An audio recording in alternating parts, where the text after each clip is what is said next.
Después de recorrer la profunda transformación que dejó la cultura islámica en Afganistán, ahora nos adentramos en uno de los episodios más catastróficos y determinantes en la historia del país, la invasión mongola de Gengis Khan en el siglo XIII. Este evento no solo cambió el destino de Afganistán, sino que marcó un antes y un después en toda Asia Central y el mundo islámico. En cuestión de pocos años, ciudades prósperas fueron reducidas a cenizas, poblaciones enteras desaparecieron y la estructura social, política y económica del país quedó completamente devastada. Para entender lo que estaba ocurriendo, es importante recordar que, en aquel momento, Afganistán formaba parte del Imperio Jorezmita, un vasto dominio que abarcaba desde Persia hasta Asia Central. Gobernado por Ala ad-Din Muhammad II, este imperio había logrado consolidarse tras el colapso de los guríes, convirtiéndose en una de las potencias más fuertes del mundo islámico.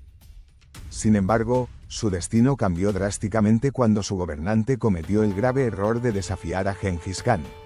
El líder mongol, que hasta entonces se había dedicado a expandir su imperio en China y Asia Central, había enviado una delegación diplomática a la corte jorezmita con la intención de abrir rutas comerciales. Pero en un acto de desconfianza y arrogancia, el Shah ordenó la ejecución de los emisarios mongoles. Lo que ocurrió después fue una de las represalias más brutales jamás registradas en la historia. Gengis Khan no era un líder que olvidara ni perdonara. La venganza mongola llegó con toda su furia en 1219, cuando el Gran Khan movilizó un ejército de decenas de miles de jinetes para castigar a los jorezmitas. Ciudad tras ciudad, los mongoles barrieron con todo a su paso, aplicando su táctica característica de guerra psicológica. No solo conquistaban, sino que sembraban el terror, destruyendo sistemáticamente poblaciones enteras para que otras ciudades se rindieran sin luchar. Y fue así como la tormenta mongola llegó a Afganistán. Balkh, una de las ciudades más antiguas y prestigiosas del mundo islámico, cayó rápidamente ante las fuerzas mongolas. Conocida como la «madre de las ciudades», Balkh era un centro de aprendizaje y comercio, pero eso no significó nada para los invasores. Tras su captura, los mongoles masacraron a la población, destruyeron sus mezquitas y academias, y redujeron la ciudad a escombros. Se dice que en las ruinas de Balkh no quedó un solo habitante con vida. Herat, que en ese momento se había convertido en un centro próspero del conocimiento islámico, intentó resistir, pero la furia mongola fue implacable. En 1221, después de un prolongado asedio, los mongoles finalmente entraron a la ciudad. Y lo que sucedió allí quedó grabado como una de las peores masacres de la historia. Las crónicas relatan que fueron ejecutadas más de 1,6 millones de personas. La ciudad quedó completamente despoblada y sus calles se convirtieron en un cementerio interminable. Solo los artesanos y eruditos más hábiles fueron salvados y trasladados a Mongolia para trabajar para el imperio. Pero la historia no termina allí. Bamiyan, el enclave donde se encontraban los famosos budas esculpidos en la roca, se convirtió en el escenario de una de las venganzas más personales de Gengis Khan. En el transcurso del asedio, su nieto favorito, Mutugen, cayó en batalla. La reacción del Gran Khan fue inmediata y despiadada, ordenó la total aniquilación de la ciudad. No solo masacraron a toda la población, sino que ni siquiera los animales fueron perdonados. Se dice que Bamiyan fue arrasada con tal brutalidad que los mongoles la llamaron la «ciudad maldita». En Ghazni, la otrora gloriosa capital de los Ghaznavidas, el destino fue similar. Las fortificaciones fueron destruidas, sus bibliotecas quemadas y la población exterminada casi por completo. La antigua grandeza de la ciudad desapareció en un mar de ruinas y cenizas. Con cada victoria, los mongoles se aseguraban de que nadie pudiera reorganizar la resistencia. Su estrategia no solo era militar, sino también psicológica. Querían infundir un terror tan absoluto que nadie se atreviera a desafiarlos. Para Afganistán, la invasión mongola significó un colapso total. La población se redujo drásticamente, las tierras de cultivo quedaron en el abandono, los sistemas de irrigación fueron destruidos y el comercio prácticamente desapareció. Lo que una vez había sido un próspero cruce de civilizaciones, un puente entre Persia, India y Asia Central, quedó reducido a un desierto de muerte y destrucción. El imperio jorezmita, que había gobernado la región, colapsó completamente. Su gobernante, Ala ad-Din Muhammad II, huyó de los mongoles y terminó muriendo en una isla en el mar Caspio, mientras su hijo, Jalal ad-Din, intentó reunir un ejército para resistir en Afganistán. Pero fue en vano. Gengis Khan lo persiguió hasta el río Indo, donde finalmente lo derrotó. Con la caída de los jorezmitas, los mongoles consolidaron su dominio en toda la región, aunque sin un gobierno centralizado. Afganistán quedó fragmentado, en ruinas y con una población diezmada. Pero lo más interesante de esta historia es que, con el tiempo, los propios mongoles terminaron adoptando el Islam. Aunque inicialmente destruyeron mezquitas y prohibieron prácticas religiosas, sus descendientes, especialmente bajo el liderazgo de Ulegu y los silianes en Persia, comenzaron a integrarse a la cultura islámica. Y así, el mismo imperio que una vez masacró a millones de musulmanes, terminó convirtiéndose al Islam y ayudando a reconstruir algunas de las ciudades que había destruido.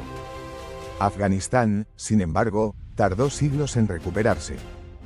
Muchas de sus ciudades nunca volvieron a alcanzar el esplendor que tenían antes de la invasión mongola. Pero como siempre ha ocurrido en su historia, el país no desapareció. De las cenizas surgieron nuevos líderes, nuevas dinastías y nuevas oportunidades. Después de la devastación que dejó la invasión mongola, Afganistán y gran parte de Asia Central quedaron sumidos en un periodo de fragmentación y reconstrucción. Las ciudades que una vez fueron centros de cultura y comercio quedaron reducidas a ruinas, y el equilibrio de poder en la región cambió drásticamente. Sin embargo, la historia no se detiene. A lo largo de los siglos XIV y XV, una nueva fuerza emergió de entre las cenizas de la destrucción mongola para dejar una huella imborrable en la historia de Afganistán y del mundo islámico, la dinastía timúrida. Esta es la historia de una dinastía que, aunque nacida de la brutalidad militar, terminó convirtiéndose en una de las más brillantes mecenas del arte, la arquitectura y la ciencia en la historia del mundo islámico. Es la historia de cómo un líder descendiente de los mongoles creó un imperio basado en la conquista, pero también en la cultura y el conocimiento. Para hablar de la dinastía timúrida, primero tenemos que hablar de su fundador, Tamerlán, conocido en su lengua original como Timur el-Ang, que significa Timur el Cojo. Timur nació en 1336 en el valle de Shah-e-Sabz, en lo que hoy es Uzbekistán, en una familia de nobles de origen túrquico-mongol. Aunque no era un descendiente directo de Gengis Khan, sí reclamaba una conexión con la aristocracia mongola, y desde joven se convirtió en un hábil líder militar y estratega. A lo largo del siglo XIV, Timur logró construir un vasto imperio que se extendía desde Persia hasta la India y desde el mar Caspio hasta Anatolia. Afganistán, debido a su ubicación estratégica, se convirtió en una pieza clave dentro de su imperio. A diferencia de los mongoles que destruyeron sin miramientos, Tamerlán tenía un enfoque diferente, combinaba la violencia extrema con una visión de grandeza cultural. Timur invadió Afganistán en la década de 1380 y se aseguró de establecer su control en ciudades clave como Herat, Balkh, Kabul y Kandahar. Aunque en el proceso continuó la tradición mongola de masacres y saqueos contra aquellos que resistían, también entendió el valor de estas ciudades como centros culturales. Herat, en particular, se convirtió en la joya de su imperio y en una de las ciudades más importantes del mundo islámico. Si hay un lugar donde el legado de la dinastía timúrida brilló con más fuerza, ese fue Herat. Durante el reinado de Shah Rukh, el hijo de Timur, Herat se transformó en un epicentro cultural comparable a Bagdad en su época dorada o a Florencia en el Renacimiento europeo. Bajo el gobierno de Shah Rukh y más tarde de su hijo, el ilustre sultán Hussein Baikara, Herat experimentó una explosión de arte, literatura, arquitectura y conocimiento. Fue aquí donde floreció la famosa escuela de miniatura de Herat, un estilo pictórico refinado que influenciaría la pintura persa e incluso la India mogol. En Herat, se crearon algunas de las bibliotecas más importantes del mundo islámico, y el gobierno timúrida promovió activamente la traducción y preservación de textos clásicos, tanto islámicos como grecolatinos. Grandes eruditos como Mir Ali Shir Nava'i, considerado el padre de la literatura Chagatai, una variante del turco oriental, trabajaron en la corte de los timúridas promoviendo el arte y la literatura en la región. Si algo definió el legado cultural de la dinastía timúrida, fue su impresionante arquitectura. Siguiendo la tradición mongola de construir monumentos grandiosos, pero con una marcada influencia persa e islámica, los timúridas dejaron en Afganistán y en toda Asia Central algunas de las estructuras más espectaculares de su época. En Herat, por ejemplo, se erigieron majestuosos complejos religiosos y palacios que aún hoy asombran por su belleza y perfección. La madrasa Gohar Sad, construida por orden de la esposa de Shah Rukh, Gohar Sad, es un testimonio de la elegancia y la sofisticación de la arquitectura timúrida. Este complejo no solo era un centro de enseñanza religiosa, sino también un símbolo del poder y el refinamiento del imperio. Uno de los aspectos más impresionantes de la arquitectura timúrida es su uso del azulejo vidriado en tonos azules y turquesas, que adorna mezquitas, minaretes y madrazas. La combinación de caligrafía árabe, mosaicos geométricos y cúpulas monumentales hizo que la arquitectura timúrida dejara una marca indeleble en el mundo islámico. A pesar de que los timúridas eran un imperio militarista, también valoraban profundamente el conocimiento y la ciencia. Durante su reinado, Afganistán fue hogar de algunos de los más grandes científicos y pensadores del mundo islámico. Uno de los nombres más destacados de esta época es el del astrónomo y matemático Ulugh Beg, nieto de Timur y gobernante de Samarcanda, quien construyó uno de los observatorios más avanzados del mundo en su tiempo. Sus estudios astronómicos influyeron en la ciencia islámica y europea siglos después. Además, la dinastía timúrida promovió la enseñanza en madrazas y la recopilación de conocimientos médicos, matemáticos y filosóficos que se habían preservado desde los tiempos de los abasíes. A pesar de su grandeza, la dinastía timúrida no pudo resistir las divisiones internas y las crecientes amenazas externas. Con la muerte de Sultán Hussein Baikara en 1506, el imperio entró en una crisis de sucesión. Eventualmente, los timúridas fueron desplazados por una nueva potencia emergente, los safávidas en Persia y los uzbecos en Asia Central. Sin embargo, el legado de los timúridas no se extinguió. A finales del siglo XV, un descendiente directo de Timur, Babur, logró escapar de la caída del reino timúrida y fundó el imperio mogol en la India, estableciendo una nueva era de esplendor cultural y político en el subcontinente indio. A nivel cultural, la influencia timúrida se mantuvo viva en Afganistán y en todo el mundo islámico. La arquitectura, el arte y la literatura de este periodo sentaron las bases para el desarrollo de la cultura persa e islámica en los siglos posteriores. La dinastía timúrida fue un fenómeno único en la historia de Afganistán y del mundo islámico. Aunque surgió de la conquista brutal de Tamerlán, logró transformar la región en un epicentro del conocimiento, el arte y la arquitectura. Su legado sigue vivo en las mezquitas, en las madrazas, en los manuscritos ilustrados y en la historia de la ciencia y la literatura islámica. Después de la devastación que dejó la invasión mongola, Afganistán y gran parte de Asia Central quedaron sumidos en un periodo de fragmentación y reconstrucción. Las ciudades que una vez fueron centros de cultura y comercio quedaron reducidas a ruinas, y el equilibrio de poder en la región cambió drásticamente. Sin embargo, la historia no se detiene. A lo largo de los siglos siguientes, la región se vio atrapada en una serie de luchas internas y fragmentaciones que impidieron la consolidación de un Estado fuerte y centralizado.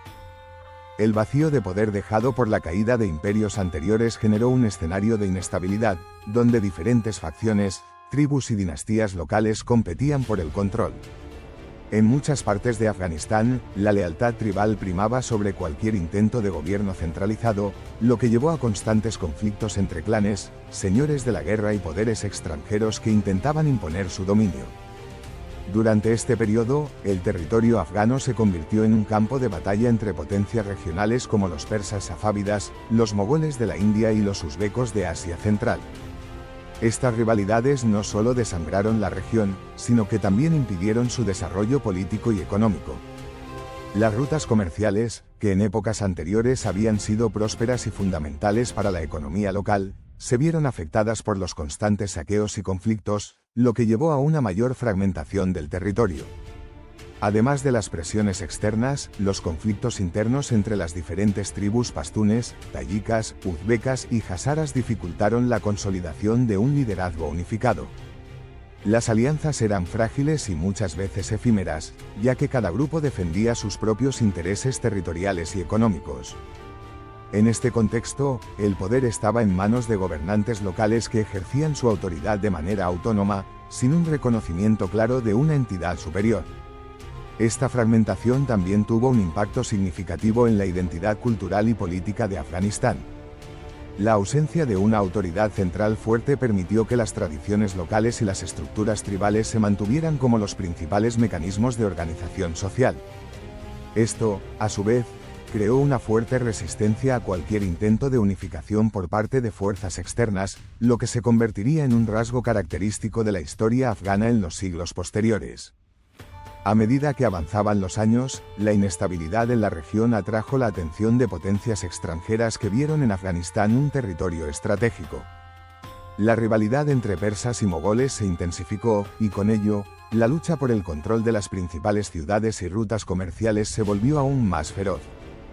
Este periodo de luchas internas y fragmentación sentó las bases para la compleja historia de Afganistán en los siglos posteriores, caracterizada por una resistencia feroz a la dominación extranjera y una constante lucha por la autonomía.